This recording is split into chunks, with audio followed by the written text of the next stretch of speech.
Assalamualaikum warahmatullahi wabarakatuh. Perkenalkan, saya adalah dosen keperawatan medikal bedah, Lailatun Nikmah, Eskep NSMKep. Hari ini kita akan berdiskusi tentang anatomi, fisiologi, dan patofisiologi sistem persarafan. Baik, pada mahasiswa, sebelumnya Anda sudah belajar anatomi fisiologi dan patofisiologi sedikit ya di SMA dulu, tetapi kita akan lebih mendalam lagi pada pertemuan kali ini. Deskripsi topik pada pertemuan kita kali ini adalah, jadi Anda sebagai mahasiswa mampu menjelaskan anatomi, fisiologi, dan sedikit patofisiologi ya tambahan untuk sistem persarafan. Untuk capaian pembelajaran kita untuk diskusi kali ini, pertemuan kali ini adalah pertama, mahasiswa mampu melakukan pembelajaran mandiri sebelum perkuliahan dimulai dengan mengumpulkan berbagai materi terkait dan kajian dengan benar. Maksudnya adalah Anda sebagai mahasiswa, ketika Anda sebelum mengikuti perkuliahan ini, Anda sudah siap dengan materi, yaitu sesuai dengan RPS yang sudah PJMK bagikan, maka Anda harus siap dengan materi-materi apa, misalkan dari referensi berbagai jurnal, e-book, buku, dan sebagainya, Anda sudah siap dengan itu. Kemudian yang kedua adalah mahasiswa mampu menguraikan konsep fisiologi pada sistem persarafan dengan tepat ya dan benar. Kemudian mahasiswa juga mampu menjelaskan konsep persarafan pada berbagai organ dalam tubuh. Oke, sebelumnya mahasiswa tahu tidak pengertian dari sistem persarafan itu apa? Nah, jadi Anda sudah mendapatkan dari SMA ya, secara umum, ini kita akan bahas kembali. Pengertian sistem persarafan itu adalah sistem koordinasi, yaitu pengaturan tubuh, berupa penghantaran impuls saraf ke susunan saraf pusat. Kemudian diproses, yaitu pemrosesan impuls saraf, dan perintah untuk memberi tanggapan rangsangan. Contohnya seperti ini. Contoh misalkan jari Anda terkena api, nah menyentuh api gitu ya. Api yang ada di ujung jari tubuh Anda akan dikirimkan atau rangsangan itu, api adalah rangsangan, kemudian akan diteruskan kepada pusat, kemudian akan diproses, ya, kemudian otak akan menyuruh tangan untuk menarik. Nah, contohnya seperti itu. Nah, kemudian contoh yang kedua, misalkan kaki Anda menginjak duri. Nah, duri itu adalah suatu impuls atau suatu rangsangan. Lah, ini duri ini apa ya? Maka kaki akan menilai bahwa oh ini sesuatu yang aneh atau impuls atau rangsangan, diproses oleh otak, kemudian otak akan menyuruh kaki untuk menarik kaki Anda. Anda kemudian otak juga akan menyuruh mulut untuk berteriak, aduh sakit. Nah, contohnya seperti itu. Itu contohnya ya. Gambaran atau contohnya begitu. Kemudian sistem saraf juga tersusun dari jutaan serabut sel saraf atau neuron yang terkumpul membentuk suatu berkas atau vaskulum. Nah, neuron itu apa? Komponen utama dalam sistem saraf. Nah, kita akan bahas satu persatu. Oke, sebelum kita ke komponennya atau bagian-bagian dari saraf, kita akan fungsi dulu. Fungsi persarafan itu apa? Pertama, menerima informasi dalam bentuk rangsangan atau stimulus ya. Jadi tadi ya, kalau contoh tadi adalah menerima oh ada api ke nempel di kulit ya, terkena gitu ya, atau duri. Nah, maka itulah menerima informasi. Kemudian memproses informasi tersebut ya, kemudian memberi tanggapan dengan cara menarik tangan atau menarik kaki, mulut berteriak, aduh. Nah, seperti itu ya. Jadi fungsinya adalah itu. Jadi menerima, kemudian memproses, kemudian memberikan tanggapan. Seperti itu. Baik, nah tadi sudah saya jelaskan tadi bahwa struktur saraf terdiri dari ada neuron dan glial. Nah, secara umum dibagi menjadi dua. Neuron itu berfungsi sebagai alat untuk menghantarkan impuls ya rangsangan dari panca indera menuju ke otak, kemudian hasil tanggapan dari otak akan dikirim menuju otot. Nah, kemudian ada sel glial. Apa itu sel glial? Yaitu sebagai pemberi nutrisi pada neuron. Jadi dia yang bertugas untuk memberikan makanan kepada sel-sel otak di kepala kita. Itu pada neuron tersebut. Itu adalah fungsi dari sel glial. Oke, kita bahas dulu. Ada sel neuron. Nah, itu dibagi-bagi lagi. Ada namanya satu sel saraf neuron terdiri dari ada 3 bagian utama, yaitu ada sel saraf, ada dendrit, dan akson. Nah, kita lihat di gambar ini, ada dendrit, kemudian ada akson, kemudian ada sel saraf, ada sel body atau badan selnya, ada inti nukleusnya, ada sel squam, kelihatan ya di sini ada sel squam, kemudian ada mielin, ya ada nodus Ranvier dan sebagainya. Kita bahas satu-satu. Ini adalah bagian sel saraf atau neuron. Di sini kita lihat ya, ada berbagai macam bagian-bagian dari neuron. Nah, di sini ada dendrit, ada badan sel, ada nukleus. Nah, kita lihat di sini. Dendrit adalah serabut sel saraf pendek dan bercabang-cabang. Kemudian dia merupakan perluasan dari badan sel. Fungsinya apa? Untuk menerima dan mengantarkan rangsangan ke badan sel. Nah, itu fungsinya. Kemudian ada badan sel. Badan sel adalah bagian yang paling besar dari sel saraf. Menerima rangsangan dari dendrit, jadi dari dendrit dia diterima oleh badan sel. Kemudian meneruskannya ke akson. Nah, dia menuju ke akson, bagian yang tengah kurus ini ya. Kemudian badan sel saraf ini mengandung inti sel dan sitoplasma, jadi ada intinya. Kemudian di sini ada nukleus, yaitu inti sel saraf yang berfungsi sebagai pengatur. Nah, oke, kita lanjutkan di sini. Nah, ada lagi namanya neurit, ya, tonjolan sitoplasma yang panjang, kemudian lebih panjang daripada dendrit. Fungsinya apa? Untuk menjalarkan impuls saraf meninggalkan badan sel saraf ke neuron atau jaringan lainnya. Jadi kalau Anda lihat dia akan loncat-loncat gitu ya. Jadi terus diteruskan rangsangan itu dari satu dendrit ke dendrit yang lain. Seperti itu. Terus, nah itu tentu saja hitungannya sepersekian milidetik gitu ya, cepat sekali gitu ya. Kemudian ada selubung mielin. Ya, di sini ada selubung mielin itu apa? Di sini ya, kalau Anda lihat gambar ini ada lapisan-lapisan warna biru ini ya merupakan sebuah selaput mengandung lemak untuk melindungi akson dari kerusakan. Jadi dia fungsinya untuk pengaman gitu ya. Ada lapisan-lapisannya ini, lekukan di antara dua segmen itu ada di sini ada lekukannya ya. Kuning ini, warna kuning kecil ini yang disebut dengan nodus Ranvier. Nah, ini dia diamankan, kemudian ada lekukan. Jadi kalau ada impuls atau rangsangan dia akan meloncat-loncat gitu ya, dan hitungan cepat sekali. Kemudian ada sel squam, dia jaringan yang membantu menyediakan makanan ya untuk badan sel dan sebagainya. Ada sel squam. Oke, kita lanjutkan. Kemudian di sini ada nodus Ranvier yang kuning ini, dia mempercepat transmisi impuls saraf ya, kemungkinan dia akan bisa saraf itu akan rangsangan itu akan meloncat dari satu nodus ke nodus yang lain. Jadi dia akan meloncat tadi dari kuning ini ke kuning lagi, ke kuning lagi, ke kuning lagi gitu ya, meloncat gitu ya, sehingga impuls lebih cepat sampai.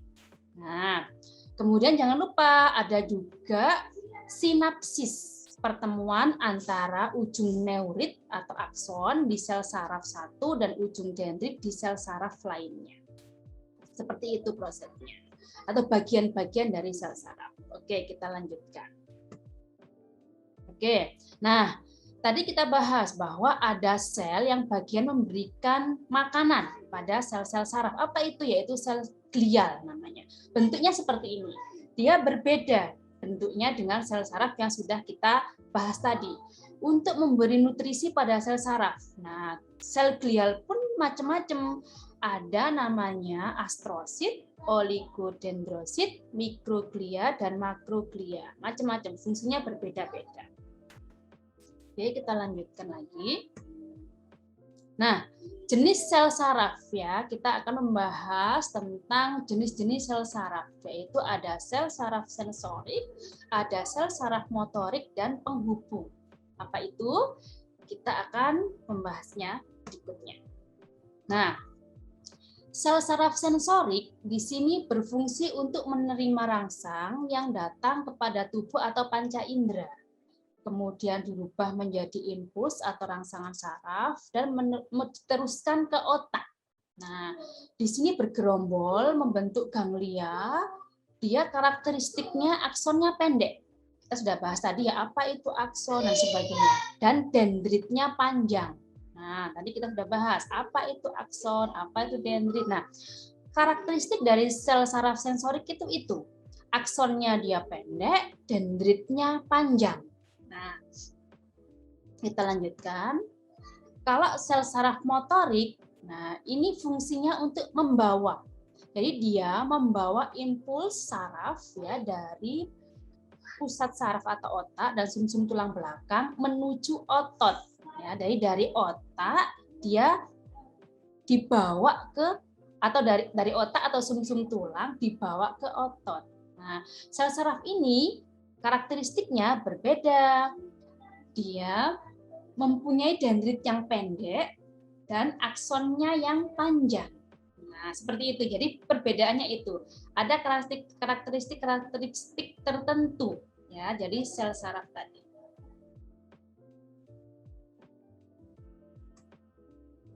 Nah, ada satu lagi, ada sel saraf penghubung. Sel saraf yang banyak terdapat di dalam otak dan sumsum tulang belakang. Ini berfungsi untuk menghubungkan atau meneruskan impuls rangsangan dari sel saraf sensorik ke sel saraf motorik. Jadi ada yang menghubungkan, ada tugasnya sendiri-sendiri. Ya, tadi sudah berbagi dari fungsi sudah dibahas. Sekarang untuk pembagian dari letaknya. Nah, di sini ada sistem saraf dibagi menjadi sistem saraf pusat dan sistem saraf tepi. Sistem saraf pusat dibagi menjadi lagi yaitu otak dan sumsum tulang belakang atau medula spinalis. Otak dibagi menjadi 3 yaitu otak besar atau cerebrum, otak kecil atau cerebellum, dan sumsum lanjutan atau medula oblongata. Nah, kalau ada sistem saraf tepi, di sini ada saraf somatis atau sadar dan saraf otonom atau tidak sadar. Jadi ada persarafan dalam tubuh kita, ada yang sadar bahwa kita misalkan mengangkat beban. Nah, itu kan sadar. Tetapi ada persarafan pada jaringan-jaringan tertentu, misalkan jantung berdenyut, itu kan tidak sadar. Maka ada saraf otonom dan somatis. Nah, yang somatis dibagi dua lagi, ada 12 pasang saraf otak kranial dan 31 pasang saraf sumsum tulang belakang atau spinal. Nah, kalau yang tidak sadar dibagi 2, ada saraf simpatis dan parasimpatis. Nah, Anda harus paham ini dulu. Sehingga nanti ketika misalkan sebagai seorang perawat ya, misalkan ada orang dengan trauma atau kecelakaan misalkan. Nah, dia misalkan mengenai bagian dari sistem saraf. Sistem saraf mana yang terkena? Nah, maka sistem saraf itu mau sarafi organ mana? Nah, sehingga organ itu yang akan terganggu. Atau misalkan ada suatu keganasan, misalkan ada tumor gitu ya, atau kanker di sistem saraf di otak besar, cerebrum misalkan ya. Nah, otak besar itu dia mensarafi bagian atau organ tubuh mana? Nah, organ tubuh itu biasanya terganggu karena pusatnya atau otak besarnya itu ada massa atau ada kanker atau ada trauma. Nah, sehingga kita tahu sebagai seorang perawat, oh pasien ini misalkan kena trauma atau terkena gangguan pada otak besar. Otak besar itu mensarafi organ ini. Oke, berarti benar nggak pada pasien itu sudah ada gangguan tidak pada fungsi dari organ yang dipersarafi oleh otak besar. Seperti itu. Maka kita sebagai seorang perawat harus paham persarafan pada sistem saraf pada manusia. Oke, kita lanjutkan. Nah, ini kita bahas yang parasimpatis dan simpatis ya. Jadi ini parasimpatis-simpatis, contohnya yang simpatis. Contohnya adalah pupil mata. Nah, jadi kalau yang simpatis, dia yang memperlebar. Kalau parasimpatis, dia tolaknya atau yang menyempitkan pupil mata. Jadi ada tugas sendiri-sendiri, gitu ya.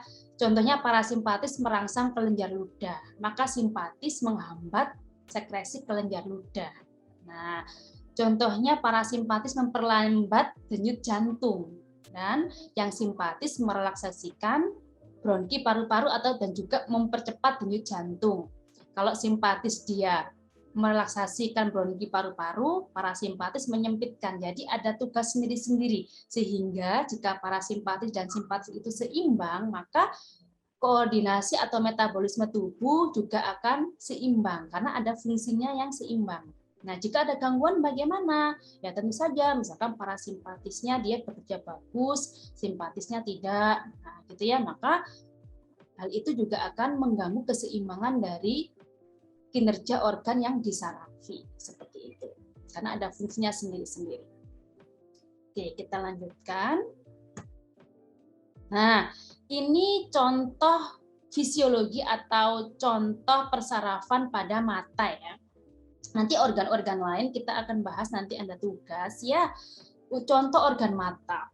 Nah, ini Anda lihat bahwa organ mata di sini kalau Anda lihat detail ya, di situ ada nervus trochlear, ada ophthalmic, ya, macam-macam. Ada lateral view, jadi ada bagian-bagian mata, bagian depan disarafi oleh apa, belakang disarafi oleh apa. Jadi sangat kompleks memang. Jadi setiap organ pada tubuh manusia itu persarafan sangat kompleks.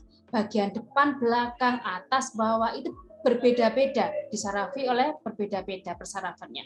Contoh ini adalah organ yang kecil mata, ini saja sangat banyak sekali. Dari gambar ini kita lihat banyak sekali persarafan ya yang disarafi untuk mempersarafi mata ini sangat banyak. Nah, Anda lihat di sini ya. Nanti tugas Anda adalah bagaimana sih persarafan pada telinga, kemudian pada lidah dan sebagainya. Ini saya berikan contoh untuk persarafan pada mata. Kita lihat prosesnya. Nah, ini adalah persarafan pada mata ya. Persarafan utama yang berfungsi dalam penglihatan adalah nervus opticus. Jadi ini adalah yang utama, yang paling besar ya, tetapi ada yang lain. Nah, nervus opticus ya masuk di bola mata, dimulai dari lamina fibrosa sclera. Kemudian selain nervus opticus ada abdusen, troclear, oculomotoris atau oculomotor. Nah, nervus oculomotor terbagi menjadi dua bagian, ada superior, ada inferior. Kemudian bagian superior ya mensarafi otot rectus superior dan levator palpebra superior. Sehingga ketika mata berkedip, mata membuka, mata menutup itu ada sendiri-sendiri ya persarafannya. Kemudian mata bisa bergerak ke kanan, ke kiri, berputar, itu ada sendiri-sendiri. Kemudian bagian inferior mensarafi otot rectus inferior, medial, oblikus inferior, dan membawa neuron parasimpatik, presinapsi ke ganglion ciliaris. Kita tadi sudah belajar ya, parasimpatik. Oke. Nah, kemudian persarafan lainnya disuplai oleh cabang ophthalmicus nerve trigeminal ya nervus 1. Cabang-cabang nervus ini antara lain ada lacrimalis ya untuk air mata, nosociliaris, ada frontalis. Nah, kemudian di dalam orbita juga ada ganglion ciliaris. Nah, ganglion ciliaris ini dilewati oleh neuron presinaps bagian parasimpatis nervus 3, nervus lacrimalis dan juga neuron possinat dari plexus carotis interna. Oke. Kita lanjutkan. Oke, Ini adalah referensi yang saya gunakan. Anda sebagai mahasiswa boleh mengembangkan berbagai macam referensi ya. Boleh silakan Anda mencari dari berbagai macam referensi dan juga hasil penelitian terbaru. Silakan, mungkin ada penelitian terbaru. Oh Bu, ternyata di mata itu ada penelitian terbaru 2012 misalkan Bu ya. Ada penelitian bahwa tidak hanya nervus-nervus yang Ibu sebutkan ini, tetapi ada nervus-nervus lain dan sebagainya. Oke. Baik, terima kasih atas perkuliahan hari ini. Untuk tugasnya adalah Anda dibagi kelompok, ya, silakan dibagi kelompok menjadi 10 kelompok, kemudian Anda mencari persarafan untuk organ, ya, organ indera pada manusia, masing-masing persarafannya itu apa saja. Contoh yang sudah saya berikan contoh adalah pada mata tadi, seperti itu. Silakan Anda cari pada telinga, pada lidah, dan sebagainya. Baik, terima kasih atas perhatiannya. Assalamualaikum warahmatullahi wabarakatuh.